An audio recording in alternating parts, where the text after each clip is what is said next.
Hi, and welcome to the 5 Tibetans online workshop. We're glad you're here today, whether you're watching replay or live, whether you're watching from the UK or the US or somewhere else far away. We're really glad you're here, and we invite you to put your name or where you're hanging out from in the comments below, whether you're watching on YouTube or on Google+. And I am Robin Holland. I am the CEO of Robin Holland International, where I help business owners to unleash their potential in their business and make a bigger difference. My co-host is Susan Westbrook. She is the owner and CEO of Love Your Leap Coaching, and she is the author of our favorite book, 5 Tibetans Online Yoga Workshop. And I also have with me today Simone Ship, who is our wellness and weight loss expert and owner of Qigong Magic, and Mark Burns, owner of Nice Guy Productions and our internet and online marketing expert. And last but not least, I have our guest, Amy Siu, who is a coach and artist and many other things, and a felicitator, which we will be hearing about.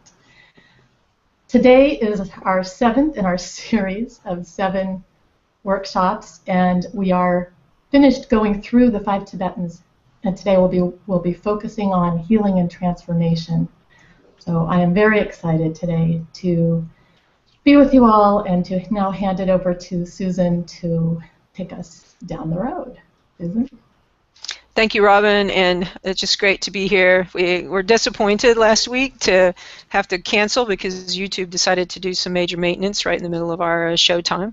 But I held then and still hold that we are here in the perfect moment together to accomplish what needs to be accomplished. I'd like you to hold a couple of questions in mind as we go today. And in this last show, our 5 Tibetans are behind us in terms of the poses and the grasping and healing behaviors. But I want to ask a couple of questions to sort of prime the pumps, especially for our discussion with Amy a little bit later. And the first one is why? Why healing and transformation? Why would we even want to do that? Why would we want to be concerned about it? And the second one is, how do healing and transformation actually impact our walk and our work in the world? And I think that actually has a lot to do with the why of it.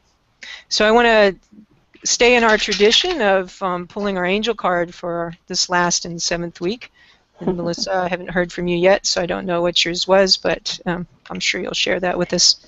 And, patience, which we actually had coming up on the screen earlier today. So perhaps in our work of healing and transformation, perhaps patience may be our best ally. So with that, I'm going to turn us over for the last time to Simone, who has prepared for us a meditation for your week, and one that we can participate in now with her as we get ready for our teaching about healing and transformation that I'll do in a little later, and also our conversation with Amy. Simone. All right, thank you so much, and I'm happy to have also Amy here, so thanks a lot. I see now the second time. Fantastic, and so it makes it a little bit more homey, right? So, and I hope that you're also now more familiar with a routine, and I do like a little bit of routine to get familiar, so you can let go of the outlines and you can drop more into experiencing, and actually dropping more from your thinking from the head more into the heart and into the lower part of the body. So that's that. I mean, it's definitely it's a huge benefit if you can do that. It probably stops your thinking a little bit. So let's try that out. So in order to get off of our thinking a little bit, let's see how you feel right now. So just make a mental note. You know that already. That's how we do every time. In order to make your mental note check, and then. Now pay attention to, in that coming exercise, what I'm offering today, we are paying attention to our comfort zone. And that is something where I am really happy about that I experienced that. The comfort zone is the zone where we pay enough attention to the body, but we don't want to be pushed over that. That means like if I can lift my arm up to here and I have a stop here because I'm impaired or have somehow an injury, this means I'm on the comfort zone, I can lift that arm. But if I would go over, means I use my other hand and push it over, I probably go into the pain zone. And that's not where we want to be. So we want to understand that we, in this exercise, what I'm showing you in a second, we will go to the comfort zone so you have more attention, because you pay more attention to anything what starts to get a little bit uncomfortable, but we don't want to push ourselves over. That's really important. And instead of when my comfort here with my arm, instead of pushing it over, we can also, maybe you see that here, you can maybe push along. It's not so easy to see here. You can push along instead of push over. So this is what I'm encouraging you in that exercise to do. And the name of the exercise today is the seaweed exercise. It's already saying something. And the idea is to be really transforming your whole being into a seaweed. And feel, sense, and be the seaweed rooted on the ground of the ocean, and but really loose and transforming into the leaf itself or the whole plant itself. And then also be open to whatever occurs, like you start to feel like you're the seaweed, and you also may hide some fishes, and you feel the current of the ocean.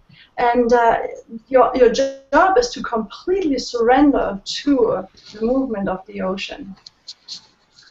And it's important in this practice, I will summarize it now, that you allow yourself to be a seaweed. So you merge as much as you can in that experience.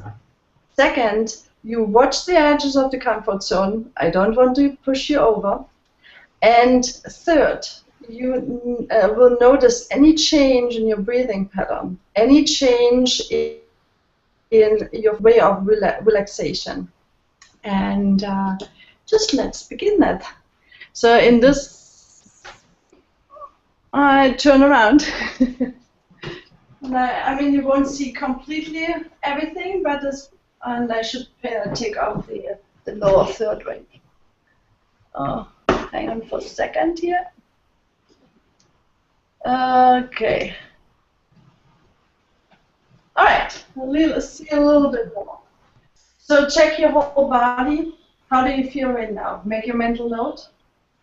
And then, in order to really have a better flow of the body, we go in natural stance. Natural stance, you jump and land softly. And also put the tongue on the upper palate, right behind the teeth. Pull in, hui yin slightly. And really relax the whole body. When you land softly, the knees are relaxed. And now find a spot in front of you. In yin tongue level, what this means between the eyebrows, find that spot, look straight forward in a reaching level, and see that spot.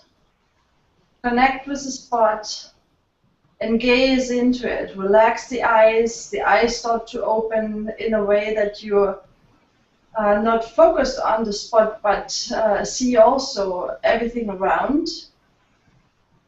And then you pull in as if a thread or a yarn comes back from that spot, is coming into yin tongue and connecting with the center of the head. So you feel the center of the head, at the same time you see that spot in front of you. And when this is really connected, you start to slowly close your eyelids. And you continue to withdraw the vision deep into the center of the head and pull in all the other senses. As if you hear inside, you smell inside. All touching sensations are felt inside. of the center of the head, and also your consciousness. You're aware of the center of the head fully and completely. And relaxed fully, I will use to create a chi field that harmonizes all of us. Just follow the instruction. Head touches the sky. Feet are standing on earth. Body relaxes. Mind expands. Be respectful and quiet. The mind is clear, and your appearance is humble. There are no distracting thoughts. The mind expands into infinite space. The mind comes back, shining deeply inwardly, expanding now from the inside. The whole body is full of primordial chi. Full of chi. Be quiet. Very quiet. Now place the palms of your hands, slowly raise them up, put them together in front of the chest if you need to see it. In a praying hands position or heaven and earth hands position. And now pay attention between the palms. Feel between the palms. Now open, like turning the fingertips forward and open the palms at the same time. So you're opening to a ball of chi creating in front of you, and go with that ball of chi. Like you're holding it in front of you, and allow that ball now to move in whatever direction it wants to move. And you're transforming into the seaweed, grounded completely on the bottom of the ocean. And you feel and sense you're the seaweed in the ocean, moving as the ocean moves you. And you just go where your comfort zone is and let yourself move. And we do this together for maybe half of a minute. But as long as you do that, you will feel a huge difference after you have done that. After 30 seconds, it's probably already a little change happening, but please also watch your breathing pattern changes. May even yawning starts, or as a yawning might start, and allow your whole body to merge into the ocean. And maybe a current comes in and makes you move in a certain way, and you allow that. It's happening to you.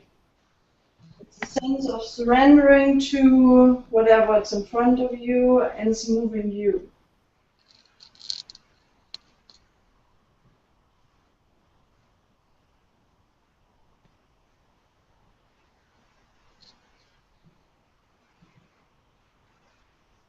And there might be some fishes hidden in you, and you start to feel that.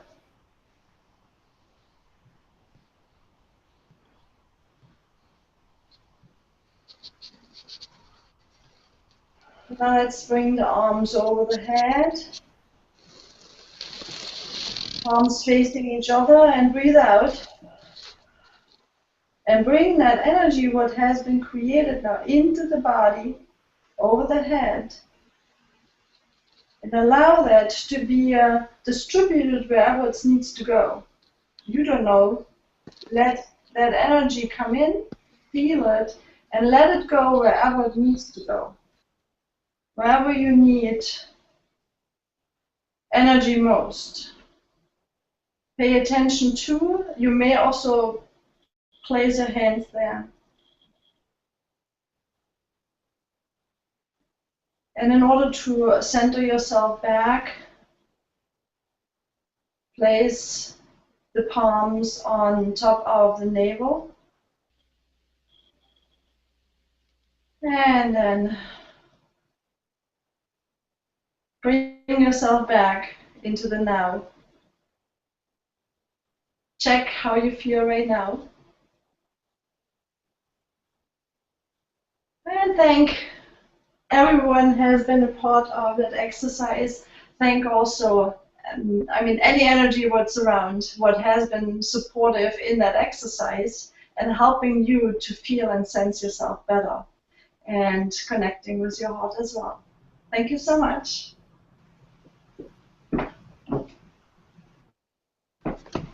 All right, I give back to Susan.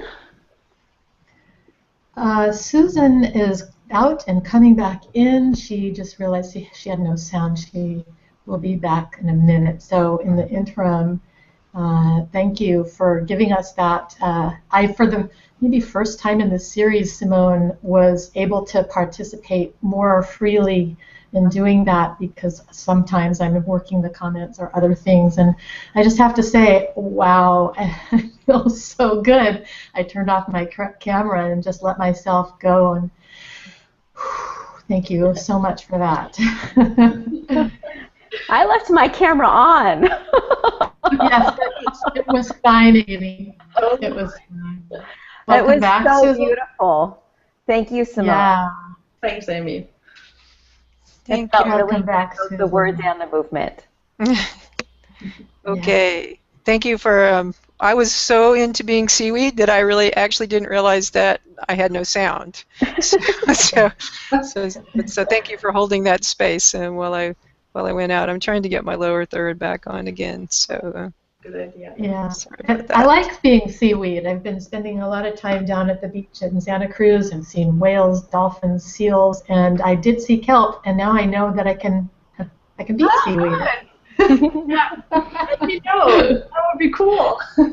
Yeah, it comes alive for me because I've been down there and smelling it, and now you've gave me the chance. Very good. Very good. I mean, that's great example as it goes, you know. So, and you're out of your thinking all the time. You start to feel. And Amy will be so happy to talk about more opening the heart then, right? So. Yeah. Mm-hmm. Okay. Is it over to me?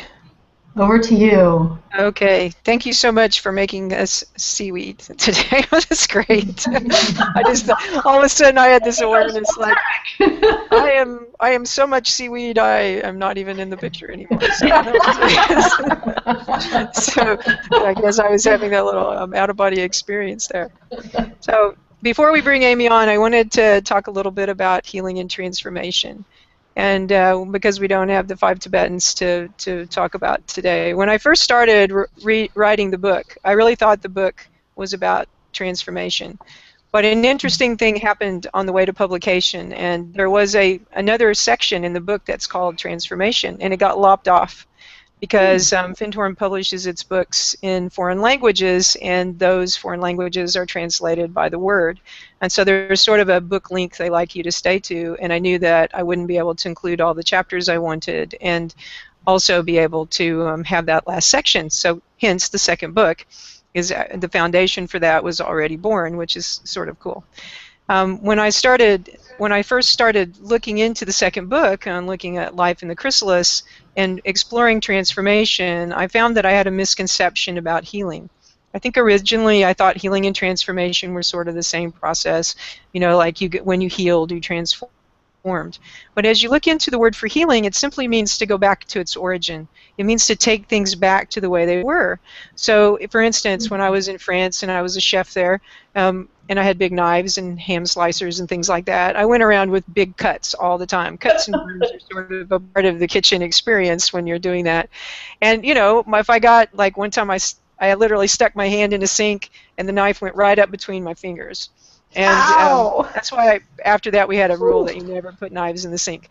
But in order to do that, you know, you put a bandage on there and you put the medicine on and you come back a couple of days later and you pull off the bandage, and what you want to find there is healing a finger, right, or a hand. I wanted to find finger cells and hand cells there. I didn't want to find a tail. I didn't want to find fur or an eyelash. I wanted to find a finger. I wanted to go back to the state I was before. And so even in healing relationships, you know, we go back to a place we were before we forgot how to forgive, or before we forgot how to be compassionate, or before we got our feelings hurt and got resentful. So healing means taking things back to their original form. Transform, by its very name, trans, change, form, right? Transform, change form. Now when I look under the bandage, I actually don't want to find a hand or a finger. I do want to find a tail, or I want to find fur. I want things to have changed and changed significantly. And so in the spirit of the 5 Tibetans Yoga Workshop and telling our stories by using our natural experts, I want to call on the monarch butterfly today, who is an expert transformer, to help us tell a little bit about why healing and transformation and how it impacts our walk and work in the world. And so those of you who know anything about monarch butterflies know that they only lay their eggs on milkweed leaves. It's the only place a caterpillar of a monarch butterfly can eat. And so the mama butterfly comes in, lays her eggs, and she gets the little eggs hatch, and they become the little caterpillars for monarch butterfly. And they eat and eat and eat and eat and eat and eat, eat and eat and eat and eat and eat. And I say that over and over, and I keep saying that because they eat a lot. They go from being about the size of a pinhead to 14 to 21 days later being 2 inches long and nice and chunky and fat, right? So the caterpillar is eating along, and it's gone through this process. It's molted 4 or 5 times, so it's changed its skin, and one day it gets a call. I don't know if it comes from a caterpillar cell phone or where this exactly comes from, but it gets a call. And the call says, get off the leaf, find a safe place, and start the journey. So the caterpillar obeys the call and starts walking. Now, thinking about how fast a caterpillar goes, you have to figure this caterpillar better get onto it right away and not spend a lot of time dallying because it might never get to the safe place. So they go over to a safe place off the milkweed plant, and they put their little pad down, their little silk pad, and they hook themselves to it, and they sort of are upside down, and they do a final molt, and in that final molt, the skin that they have comes off and exposes this green underbelly of skin, which ultimately hardens and becomes the chrysalis that transformation process is going to happen in. So once the caterpillar is in this chrysalis, some really cool stuff happens. Now, I thought for a long time, I had a misconception, that the caterpillar sort of went to soup, right? And that from the soup, this butterfly emerged. But that's actually not the case. It's actually more exciting than that. This is my favorite part of the story, I think. Because a lot of the precursors for the butterfly were already in the caterpillar. And so the caterpillar had 8 sets of legs, but 3 of those sets of legs were going to become the legs of the butterfly. And the caterpillar had some proteins in there, and it had some eyes in there, and it had some antennae in there, and along with a couple of some other structures, these things are also in that soup. So there were already, the transformational process had already started in the caterpillar. And so it puts this all together, and after a certain period of time, then the butterfly is formed, and it's gone from being a crawling thing that eats milkweed leaf to a flying thing that's going to suck nectar from plants. It's gone from non-reproductive to productive, and it's going to emerge from that chrysalis. And a whole other story that all of us know is that it's going to be really wet when it first comes out, and it has to go through that coming out of the chrysalis part so it can sort of dry its wings and it can get ready to fly. And when it flies, it doesn't just fly, because another great part of the story of the monarch butterfly is it has one of the coolest migration patterns on the planet. That butterflies that are going to emerge in the upper northern elements of North America are ultimately going to fly just outside of Mexico City in order to winter over in the fir trees that are in the mountains there. So it's one of the most miraculous migration patterns on the planet.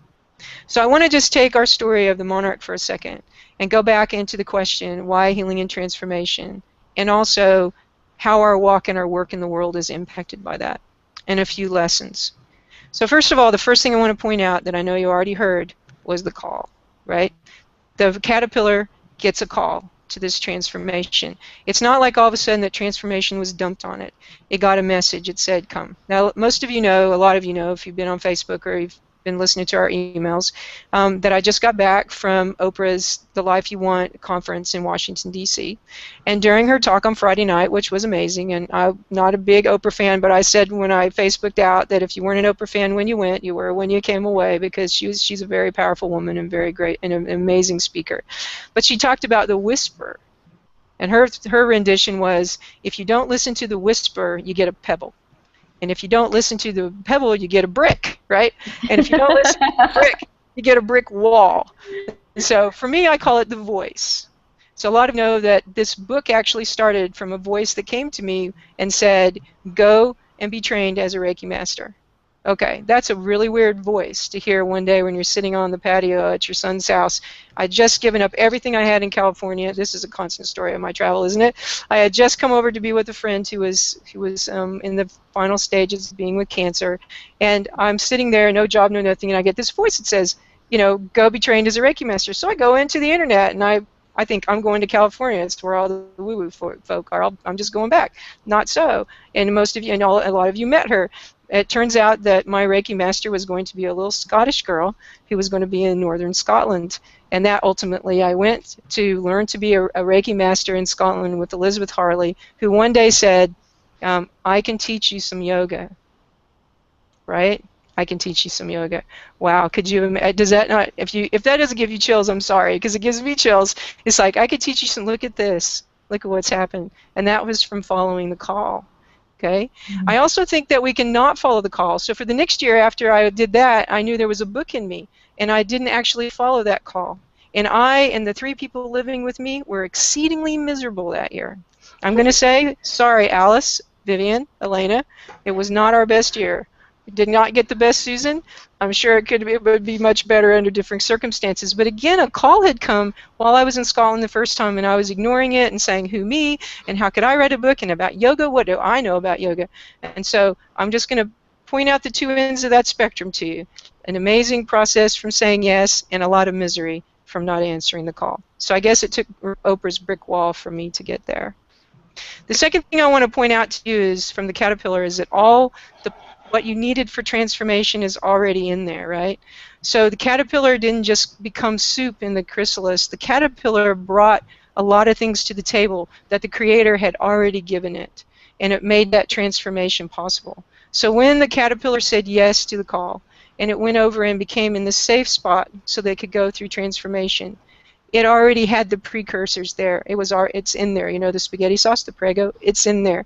It's already in there when you answer the call. And so remember that when it feels like you don't have the tools for whatever the call is that the Creator has already put that inside of you for the transformation. And finally, one of the coolest parts of the story is butterflies fly, right?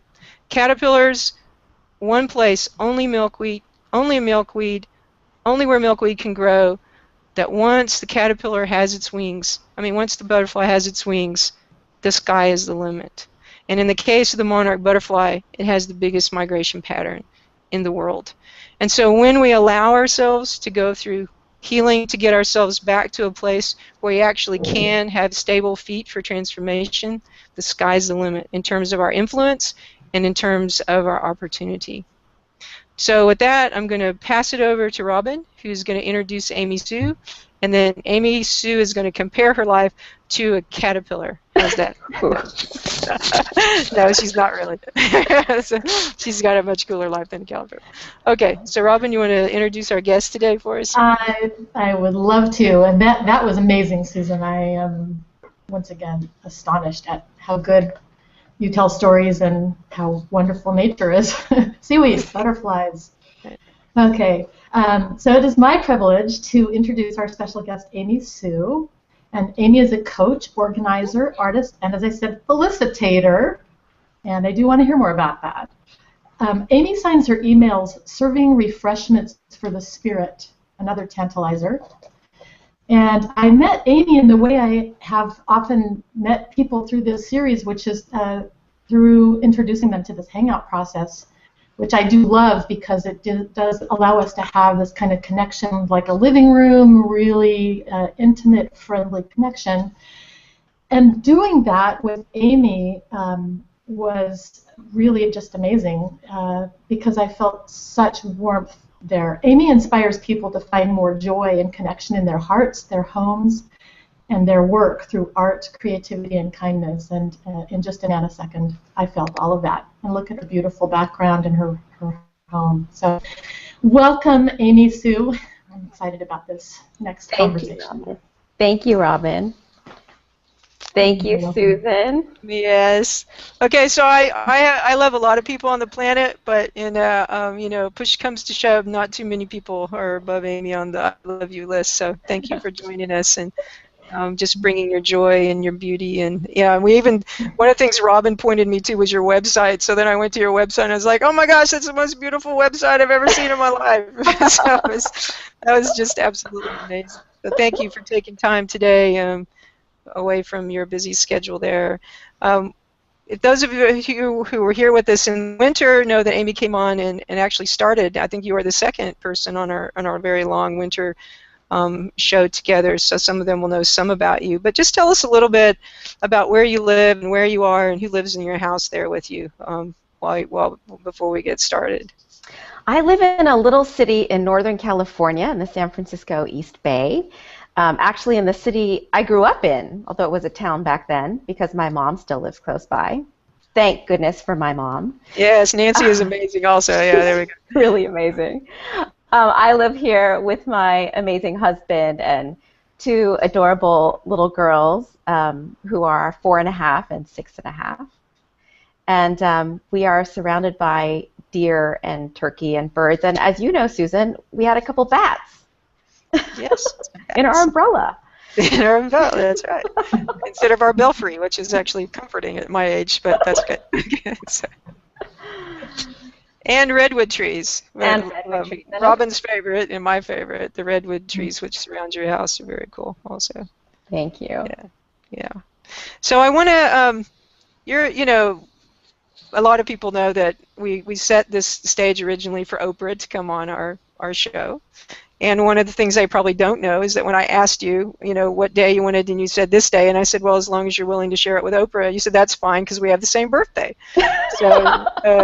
So we have brought the birthday here, and I'm sure that Oprah, when she finds out what she's missed, will want to be a part of us as well. So we'll leave that for her next life, her next stage.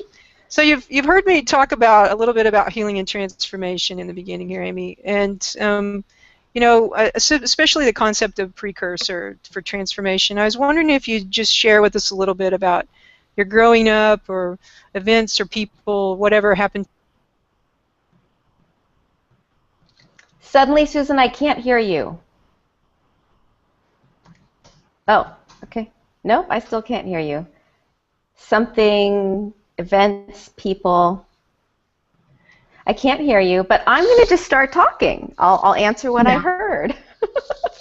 That's perfect. So as I said, I grew up in this little town with I was the second child, the second daughter, born to a Japanese American mother and a Chinese American father. And when my dad was 37 years old and I was 33 months old, he passed away. And my sister was about a year older than I am. She still is a year older than I am. And that was a huge impact. I mean, I can tell you a little bit about like a person or an event and a little impact. But one of the things that I really learned from that is that life can be short and it's precious, and to really, you know, love the people you've got in front of you while you've got them. And my mom raised us, bless her heart, as a single parent. And she was, when he first passed away, understandably, really extremely depressed. And I think that created for my sister and me, you know, it created a double abandonment because our father wasn't here anymore, and then she had kind of left us also. And, you know, I mean, I think she was really doing her best, and she couldn't really be there for us for a while. And partly, I think, because there was a threat of, oh, what happens if we don't have mom? I grew up feeling like, oh, I need to be really good. You know, I don't want to be abandoned again. Like, I need to be as perfect as possible. So I am a recovering perfectionist, but I have a lot of years of training, and it's really hard to undo. I love that, recovering perfectionist. Okay, that's a new one. That's a great one, I think. But also, I mean, so can I ask you a question about that? Sure. Then have you now been connecting your organizational aspect to that? Oh yeah, that I mean sort of sense of that? it's been clear to me that I mean, organizing for me has never been about perfectionism. I think when I was young, it was always about control. You know, like I started organizing my closet in rainbow order, and you know, and my socks, and making my own filing system and my own calendar. You know, all before I was 12. Wow. And so I think there is a sense of like, oh, here's a way I can have some control and also take some responsibility, which is another thing I learned from my mom. Like, oh, you know, it's important to be independent and to be responsible, and that's part of how you survive. Yeah. So as you were growing up, and this sort of notion that you needed to be really good, how did that pop out for you as you were going through college and your early adulthood? How did you see that sort of? Wow, that's a good question. I mean, certainly through, you know, elementary school and high school, and probably into college too, a lot of that was, you know, I'm gonna work hard, I'm going to get good grades, I'm going to not do drugs, I'm not going to drink, I'm not going to cause trouble. And so actually as a result, I feel like I had a pretty boring childhood. I have no good stories about my childhood. But you know, I think I didn't realize that I was really a perfectionist.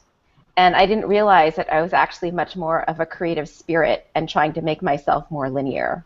And so I think there was a disconnect for me. Well, I heard a bunch of hums from our mic'd audience here about you talking about that you saw yourself as linear and not more creative. So I think that might be impacting some of the people out in our audience as well. My first boyfriend, actually, who I was with for 11 and a half years, he's the one who pointed out to me that I'm not actually linear. I think that was when I was about 30, and I was really surprised. It took me a while to process that. And now it makes sense. Yeah, well, you're sitting in front of your some of your artwork here, which we displayed prominently in the last one because we did a PowerPoint on you and brought your artwork in. But yeah, I can testify that one of the things that anybody that knows you knows about you is that you're constantly creating, like, you know, moment to moment. They sit down and have a conversation with you, and you'll create a little, like, a analysis of someone's life with calligraphy and pictures and whatever, and then hand them to it when it's over. So obviously you had been. That's really fun. Yeah, it is. It's very cool, and I keep them all. I have them all. That's very fun. You know, that's interesting because I want to come back to the idea of double abandonment that you mentioned, but I'd like to move forward a little bit to sort of what you're experiencing now, and how you're connecting that to sort of the dots back to your upbringing, because we're going to bring in another concept here, and then I think I want to wait and connect double abandonment to what I think you're going to present to us as hidden disability. So I'd like to just prime the pump. Well, this is getting exciting. Yeah, I'm going to prime the pump with that, because all of a sudden double abandonment just really activated me. So tell us a little bit about it. I don't usually ask people to jump this far forward, but what you're dealing with now in your life, I think, is about healing and transformation, and I want to have time to talk about that. So what would you like to share with us about what's happening in Amy these days? So I think what you're referring to is just over a year ago, I was diagnosed with severe sleep apnea, insomnia, degenerative disc disease, pinched nerve, and fibromyalgia, which was pretty surprising. And I was in some very acute chronic pain from about August to December of last year, and actually had to sleep sitting up and couldn't move very well. And I'm managing the sleep apnea, I'm working on the insomnia, I've started handling the fibromyalgia. I treated the pinched nerve, although it's still, my neck is still not totally right. And I'm exhausted a lot. I'm tired a lot of the time. Right. And part of what you were referring to before, Susan, is I've realized that I have these expectations of myself from long ago, that I have a lot of energy, but I actually don't. And for the most part, you know, people meet me, they see me, you know, people who see me here might say, oh, well, she looks fine, she seems pretty energetic. part of that is it's morning. I'm better in the morning. um, but you know, but the truth is that I'm really tired, especially raising 2 little girls. Right. And so it's really, as you said, it's a hidden disability. And what I've realized is, you know, we can go around looking at people and we don't know their stories. We don't know how they feel unless we've had a lot of intimate conversations with them. And even then we may not know. Right. And that I think that everybody has, you know, 1, 2, 12 hidden disabilities. And we just don't know. So it's important to, you know, be as kind and as compassionate and generous as we can. Right. I just want to let the audience soak that for a second, because when we had this we've talked about this before, and when we had this conversation the other day, I just was really, I mean, personally sort of piqued by this notion of a hidden disability, and how many of us have one in some way or another. And one of the ones that I think I want to connect with your story from growing up in the double abandonment is our wounding. Like, people don't always see the source of our wounding, right? They don't actually know. They might see the manifestation of it, like your perfectionism is a manifestation of your wounding, right? But they don't actually see the source of it. And so you're asking us to be, you know, kind and compassionate, but also with ourselves, that sometimes we have this hidden disability where things are going on around us and we're being a certain way and we're looking at ourselves and we're saying, it's not who I want to be. But in a way, sometimes that disability is hidden even from us in our inner being. And so how has sort of realizing that you have this hidden disability, how has that shifted things for you, or shifted the way you're thinking about your life right now? Well, once I really, you know, tell myself the truth, I mean, I don't even like thinking about like, oh, you know, I've had chronic sleep deprivation and I don't like thinking about that. But when I tell myself the truth about that, I realize that I really do need to slow down. And and so I've been slowing down a lot and resting a lot and saying no way more than I used to, and not taking on as much. And part of what I realize is that's not only what I need, but I think part of what I think our planet needs is to slow down a little and relax and reclaim some feminine energy. And kind of, you know, what Simone was leading us through today is that there's a level of surrender and flow that I think are really important to our health that we don't honor that often in our culture in this day and age.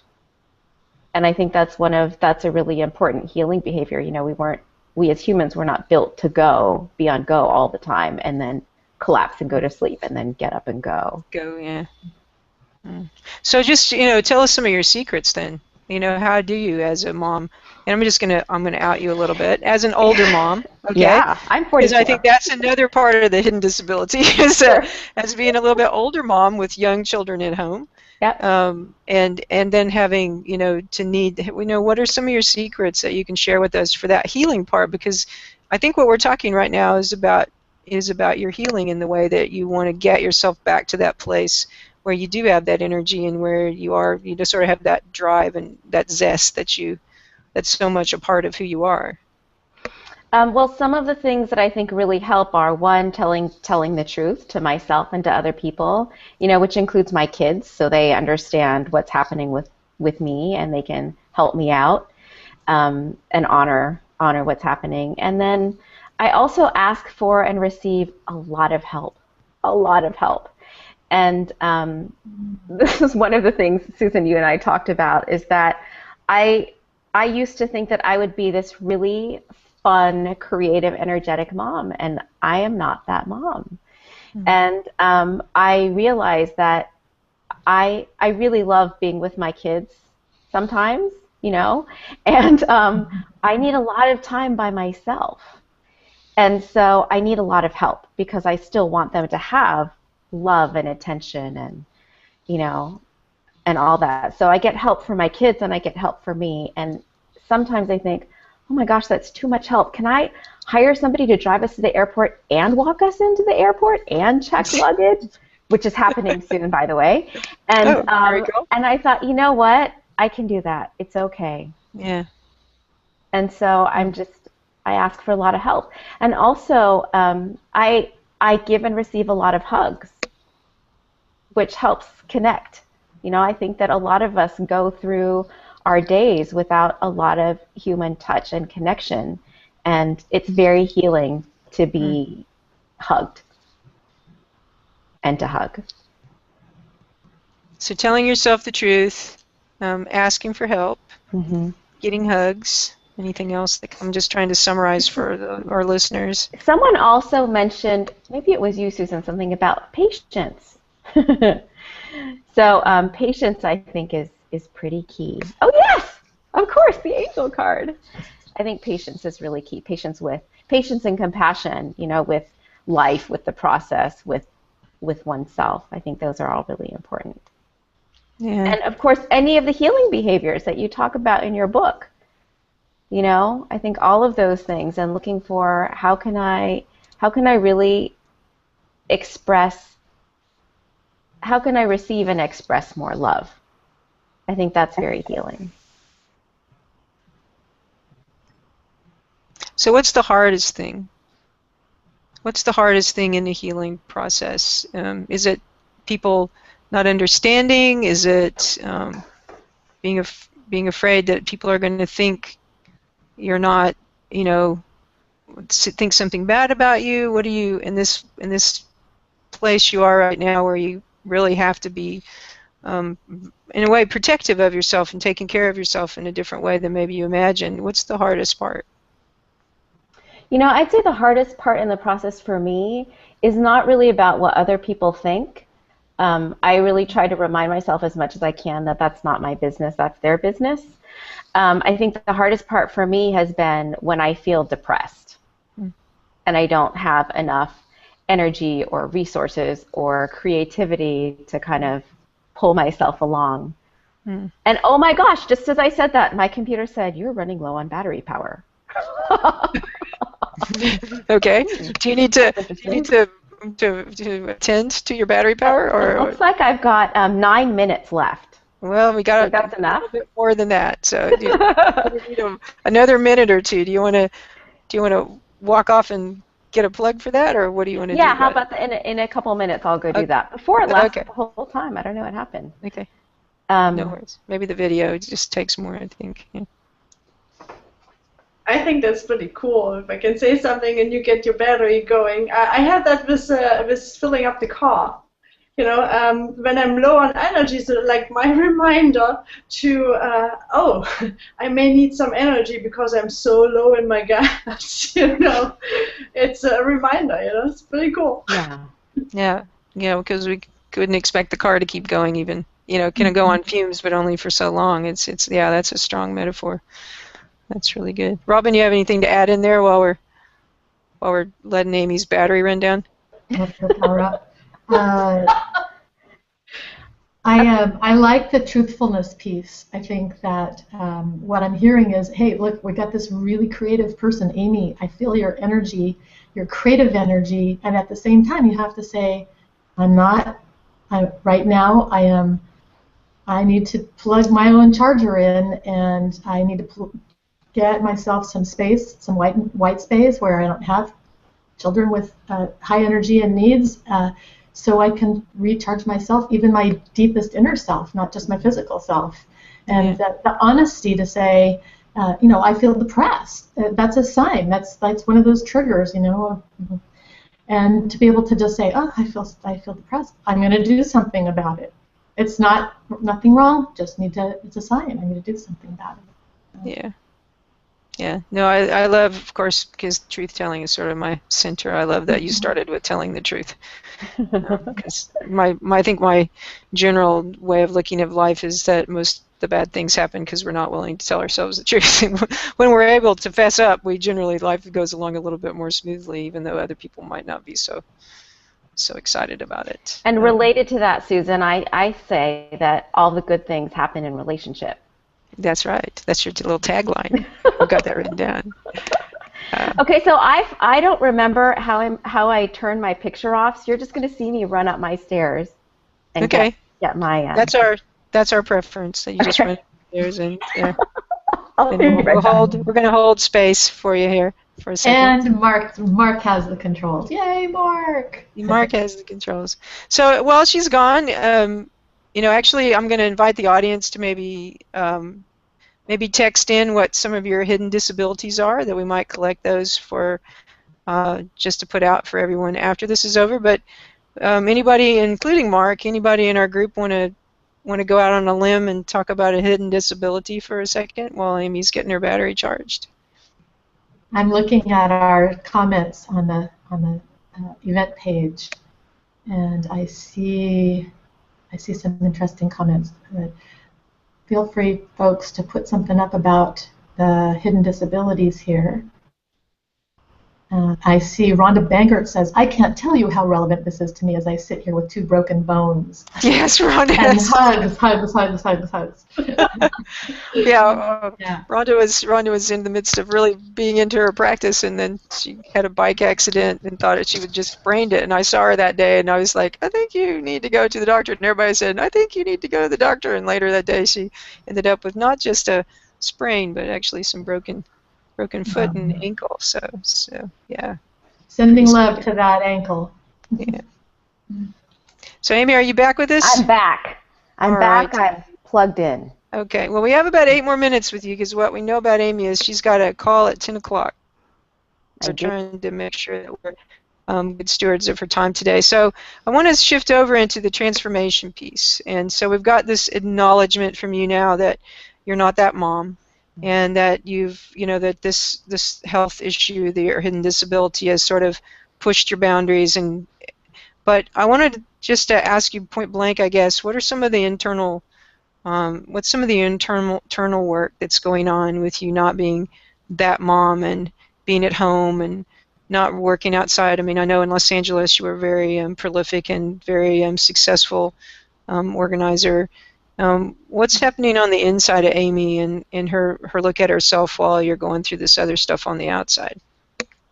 Yeah, right now I have a very limited coaching practice, and I do very occasional, organizing and speaking, very occasional, and a lot of my life is with my kids and kind of keeping home, and I have questions about, am I contributing enough? Am I doing enough? If I'm not, if I'm no longer generating 6 figures and I'm not, whatever, am I giving enough to my family? Who am I here? And so I've had some struggle with my sense of worth and identity. And I've been working on it, actually, which is great. And I realize, I don't have to make a lot of money. I don't have to be on go all of the time. And I think what I realize in my wiser moments is that who I am being for the people I love is much more important than all of the things that I haven't done.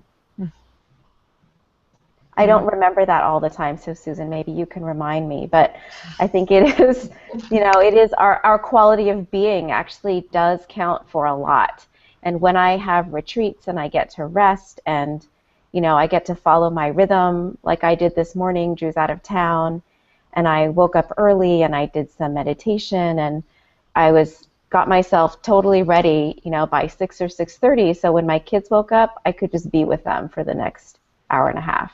And it felt really great. And then my mom came and picked them up and brought them to school so I could be here. Oh, nice. Thank you, Nancy. I love your mom. She's so cool. She's so great.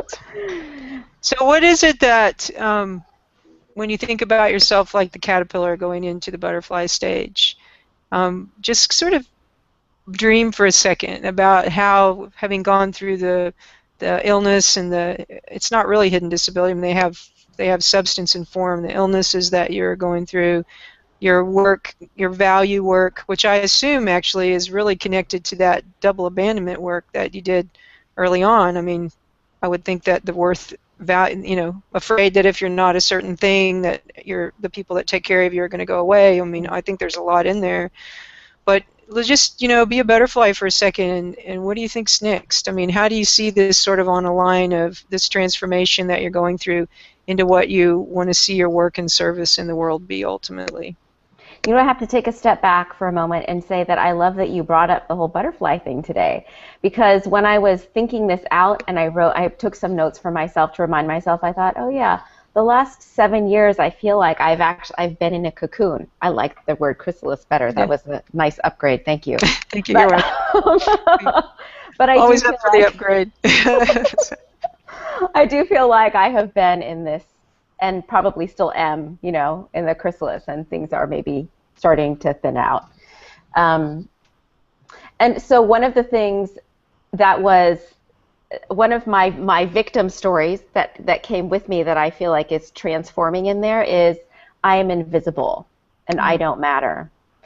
And you know, I don't feel that way all the time, but it comes up to bite me. And I thought, oh yeah, one of the things that's coming is choosing to be more visible, you know, choosing to remember that I really matter, and that I think that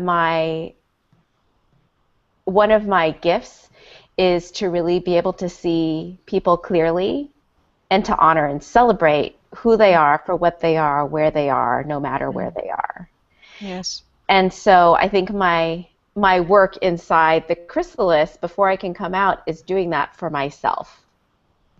You know, doing that for myself and honoring, you know, treating with great respect what are my desires and my needs and my longings, and knowing that that's what will help me emerge with beautiful colors to be able to really spread my wings. Yes. Oh, lovely. Yes. I just want to say Amy's the one that taught me to always ask every person who was in service to me what his or her first name is. And it's a practice that I've carried now for 8 years, I guess, since we've known each other 8 years now. So, but I want to thank you for that. But also, I can just testify that you are a person who does see others. But I love that you're bringing that comes from away from your own feeling of invisibility. And so here you are with the precursor, right, to seeing others coming from your own story and from your own wounding, and what a beautiful picture that is. And even though for that young person I'm grieving, but for the rest of us out here I'm really glad and celebrating. So it's a sort of a bittersweet piece. That's so one of the things. Go ahead. One of the things I'm learning in this great story coaching program that I have, that I'm taking right now, which is why I need to get off soon. I know. Is that our victim stories and where we hold ourselves small and feel imprisoned, those will lead us to our great stories. And they're important to feel into and acknowledge and look for, where have we given up our power? And so it's a lovely place to, you know, tell the story and then be able to rewrite it and say, this is an essential part of my journey. You know, this is a really important, like if this didn't happen, then I wouldn't be who I am today. This is really important. Yes. I'm sure, well, the Lucid Living is the group that's putting on that conference for you, that teleconference. So we'll give them a little bit of a plug here because it's a great program. Yeah, it's a great program. So if I asked you to leave us with that, leave us with something, although I think the thing you just said was pretty phenomenal, but just leave us with something to carry out, you know, in answer to our question, how does healing and transformation impact your walk and your being in the world? What would you leave us with today? Just that it helps you be connected, you know, connected to self, connected to the divine, connected to other people, and I think ultimately that's what we need, you know, as human beings and as a civilization. And I actually have something behind me. I'm going to go grab it for a second. Okay.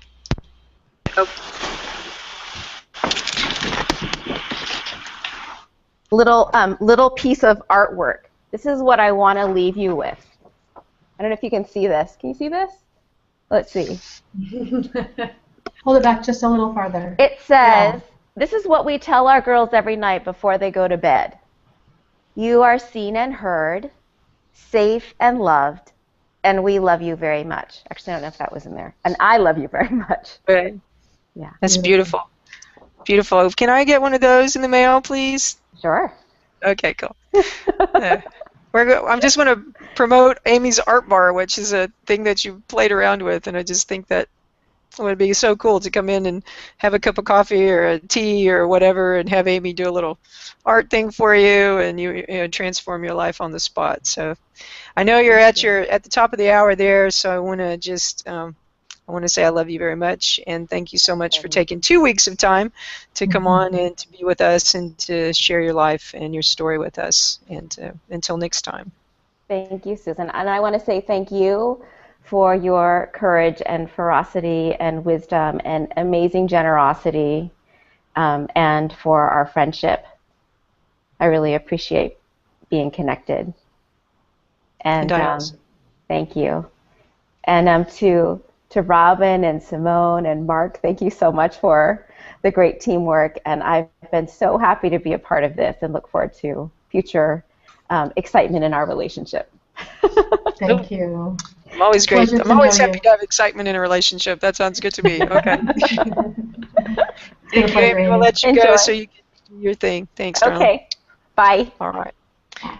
Robin, you want to provide a segue between Amy and me here so we can do our last little bit and make our way out? Yes. My segue is that I'm really kind of sad to reach this point, but this is a point that everything comes to this point, which is we're at the conclusion of this one, and I lost my earbud, and I would like to say there's a way that these things that we've put together here will be available for people in the future, so stay tuned. We'll be working on that. And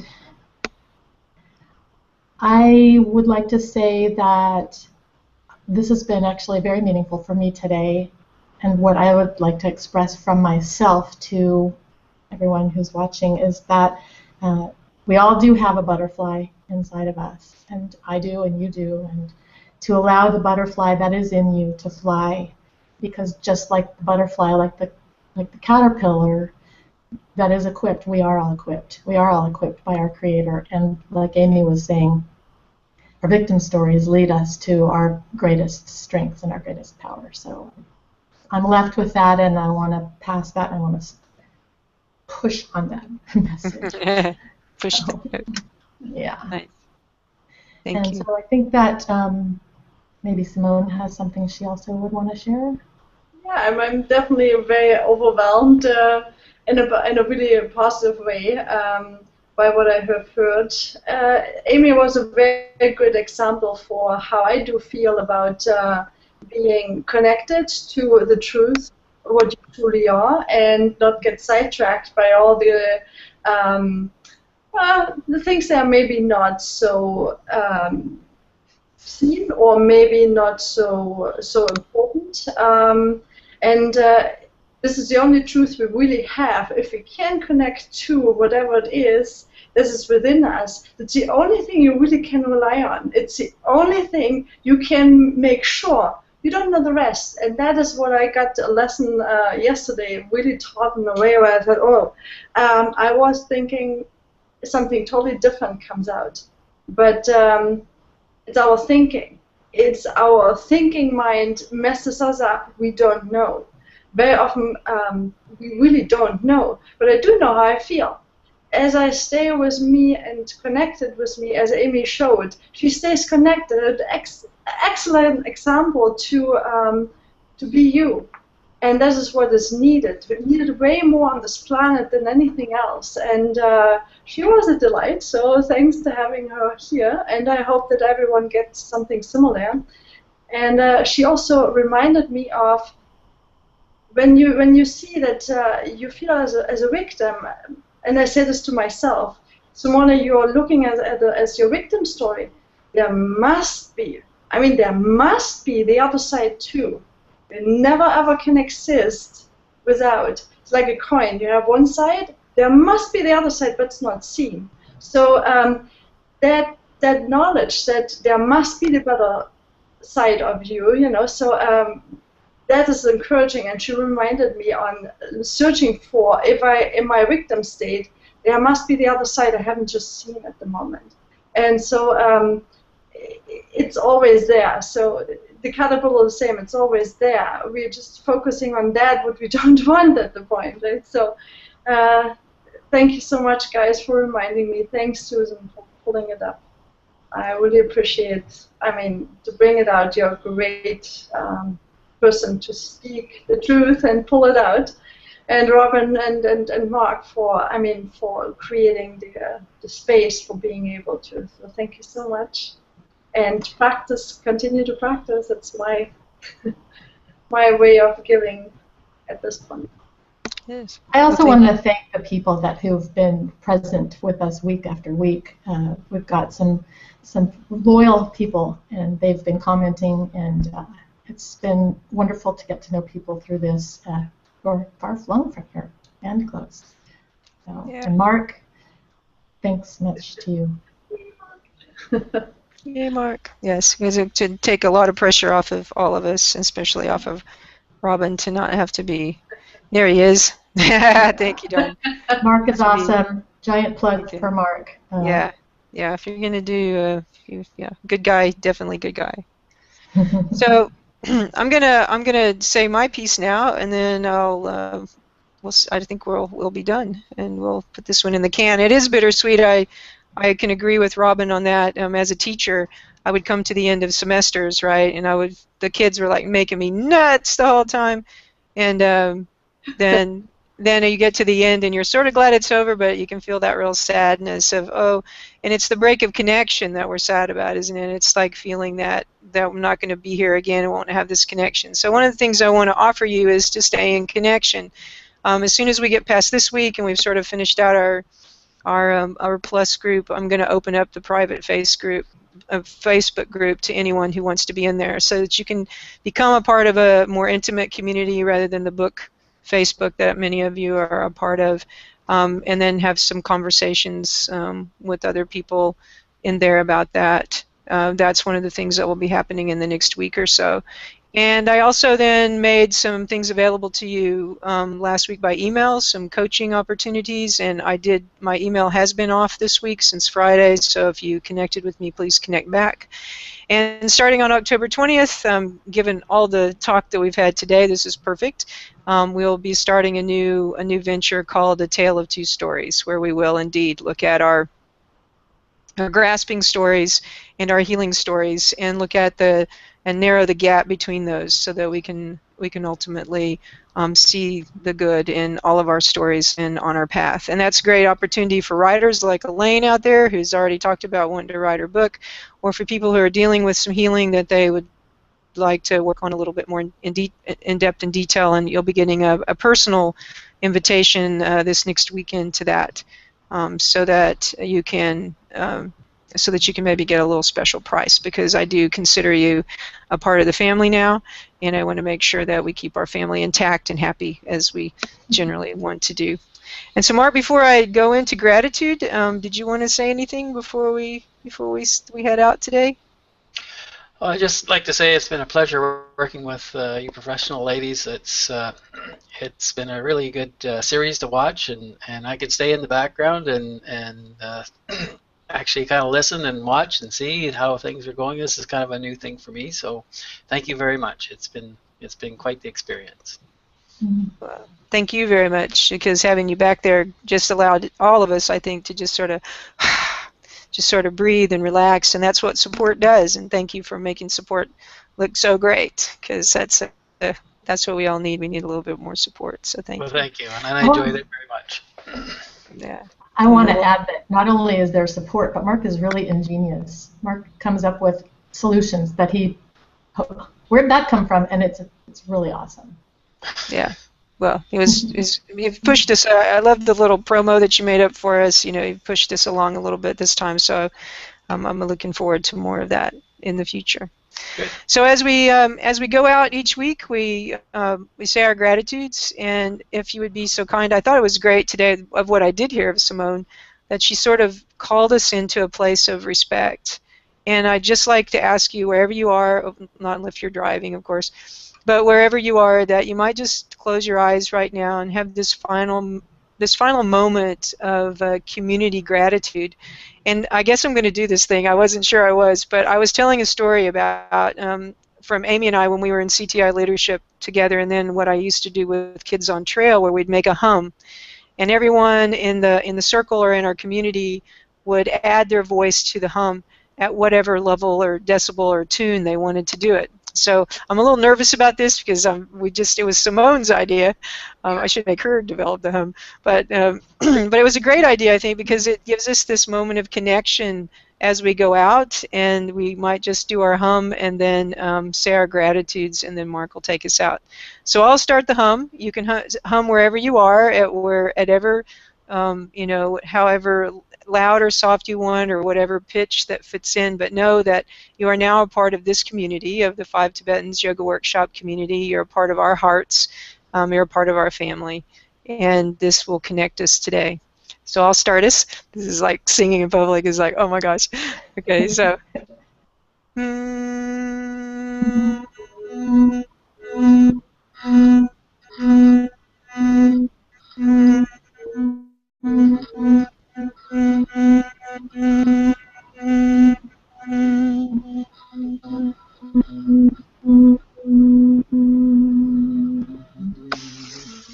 Thank you.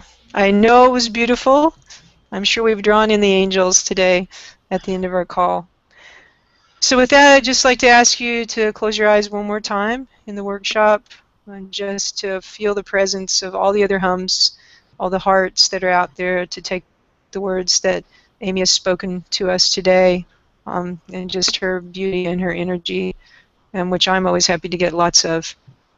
I want to start by thanking each of you, as Robin has already done, because it takes time and commitment to be here every week. Whether you watch us live or on video later, you're committed and you make this happen.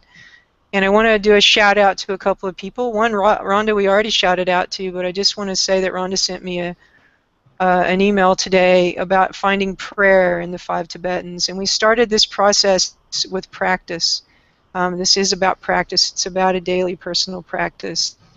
And I know that many of you have found prayer or peace or compassion or forgiveness in your practice. And I want to thank you for, for sending that info so that we can be in that with you and hold that intention. And also a special shout out to Juliana in our group, who is 78. So 20 years from now, Juliana, I want to be you. Doing the 5 Tibetans every day for the last year, and attesting to its the power and of her body and her mind and her spirit that it has brought about. So 2 great examples this week, and I know there are many, many more people in our group, and continue to shout out to you too. I also want to say thank you to all our speakers. You know, we got on earlier and Robin was reminding us that Lisa Ingalls was way back in the beginning talking to us about practice, and then followed by Elizabeth and her whales and dolphin and her Gaza connection, to Christina Haas, Aileen Boundy, to Dawn Nacera and Elaine Harrison, to Lisa Marie Platsky and Yael Melamed, and to Amy Siu. And to each of their stories, and to the impact each of them is having in their world, and the impact that each of them had on us. I want to say also thank you to Mark again, just for holding us in such a beautiful space and allowing us just the gift and knowing that we were held in that space. To Simone and the time that she spent every week preparing for her meditation and putting up the video and making sure that we were able to have a meditation each week that would match the theme of our program. And to Robin, who honestly we would not be here without her vision for doing a program on using Google Hangout. And so, Robin, thank you for all the behind the scenes of training our speakers how to get on and putting up our links each week and doing the work that you've done in our headers. And I also just want to say about Robin that she is the biggest cheerleader that I've ever met in terms of being able to make you feel good about your work and your business. She's the only person I think that's ever talked to me about my book and made me cry because she loved it probably more than I did. So just want to thank you, Robin, for your vision for all of us in this process. And now just a final reminder that in this day you are perfectly safe and perfectly held and perfectly loved and perfectly perfect just the way you are. Namaste. Namaste.